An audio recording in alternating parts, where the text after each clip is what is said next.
जय जिजाऊ जय शिवराय.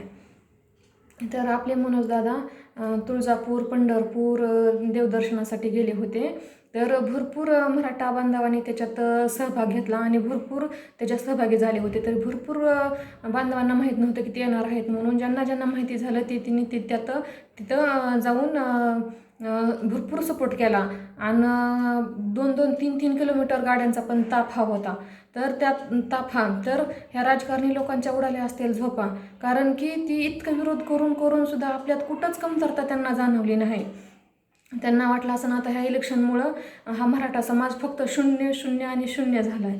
पण त्यांना कुठं माहिती आहे की आम्ही शून्याची कशात बराबरी करतो. तर त्या शून्याला आम्ही आकडे लावत असतो की तर त्या शून्याला आम्ही 1 जरी आकडा लावला तरी 1000 संख्या होती. तसं आमच्यात म्हणच आहे ना, किती बी समोर येऊ द्या त्याला एकटा बास. त्याच्यामुळं किती जरी समोर आले ना तरी पण आमचे मनोजदादा त्यांना एकटे बास होत्यात. कारण की कणभर मावळ्यात मनभर किल्ले जिंकणारे हा आमचा मराठा समाज आहे आणि ते सक्सेस करून दाखवलेला आहे. ही इतिहाससुद्धा तुम्हाला माहिती आहे.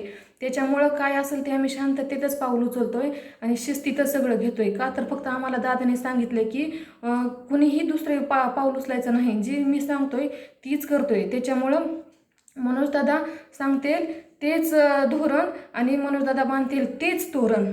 कारण की त्यांनी असं भूमिका अशी शांततेची घेतली म्हणून तर भरपूर गोरगरिबाच्या घरात आरक्षण पोचलं आणि त्याचा लाभ देखील भेटला.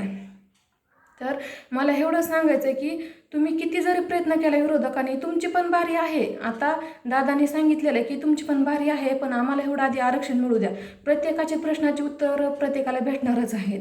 अहो ह्या सरकारनं कुणाला सोडलं नाही. 2-4 मोर्के उभा केले ते पण भरपूर त्याने टीका केली. परत आणखीन असे पैसे देऊन पॉकेट देऊन भरपूर आणखीन निंदकरी पण टीका करण्यासाठी सोडले. पण दादांनी कुणालाच जुमानलं नाही. आपल्या कर्तव्यावर ठाम उभा राहिले आणि आपलं कर्तव्य पार पाडलं.